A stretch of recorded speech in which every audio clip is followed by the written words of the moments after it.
Hola, què tal? Des de la Biblioteca Joaquim Bauxell ja tornem a ser aquí amb una altra proposta de les llegendes d'anglès.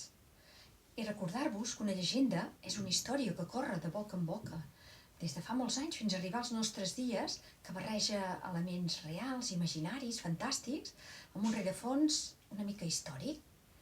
I quina llegenda us explicarem avui? Doncs mireu, us donaré una pista. Mireu quin remet que tinc aquí tan bonic. Sabeu què és això? Fa molta olor. Vosaltres tocarà endevinar a veure quina planta es tracta. Doncs mireu, la llegenda que us explicarem avui se'n diu la llegenda del gessamí del baluard de Sant Miquel d'Anglès. Mireu-la, aquí. Aquesta llegenda és amb el text de l'Emili Rams, amb il·lustracions d'en Narcís Bosch i editat per l'Ajuntament d'Anglès l'any 2006. Vinga, va, esteu preparats? La llegenda del gessamí del baluard de Sant Miquel d'Anglès.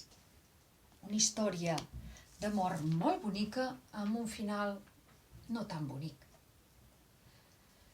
Diu una llegenda que en aquell temps corria pels carrers de Vila, alegre i riallera, una mossa que tenia encisats la majoria de vailets del poble.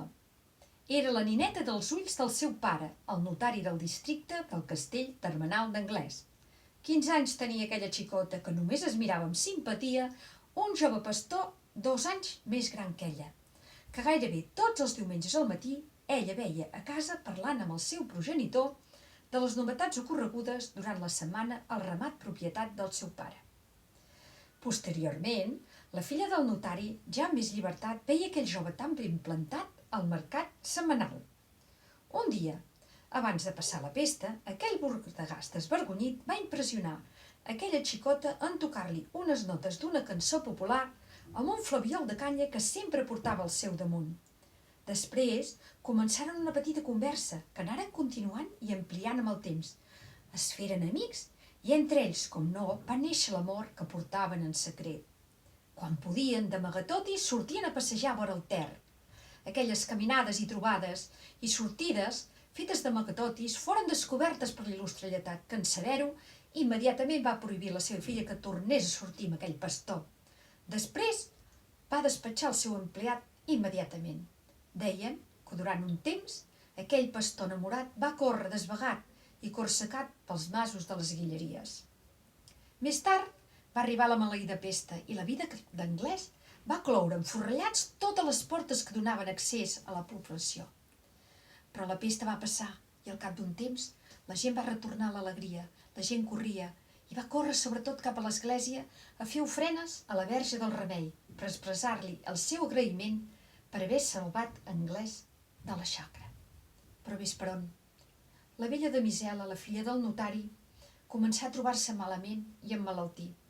El seu pare, prou que va recórrer a cercar els millors metges, però amb greus signes d'enaiguament, de feblesa i de decandiment, no hi va haver cap solució, i un mal dia, hores baixes a trenc d'alba, defallia entre plors i desesperació dels seus allegats.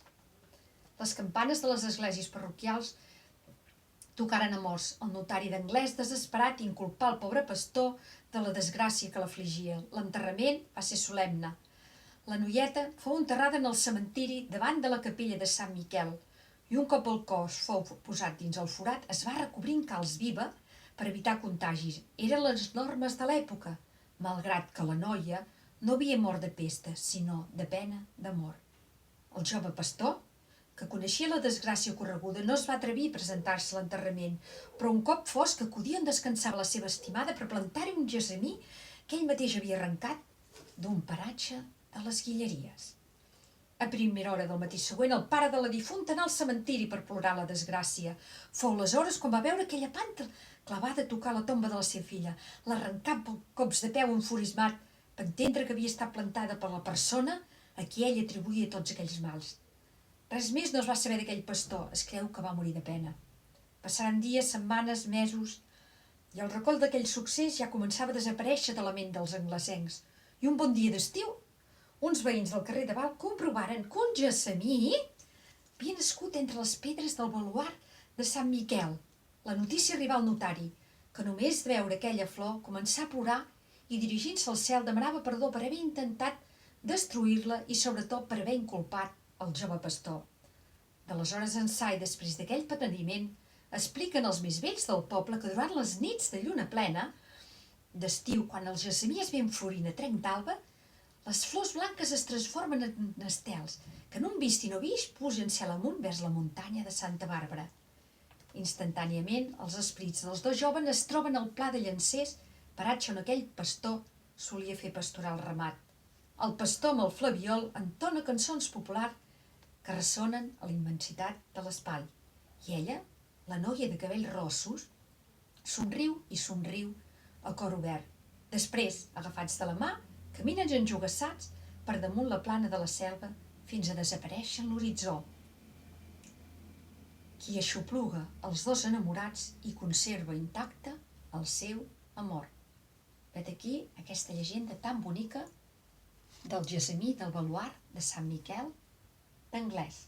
Esperem que us hagi agradat. Adéu-siau, fins aviat, cuideu-vos molt.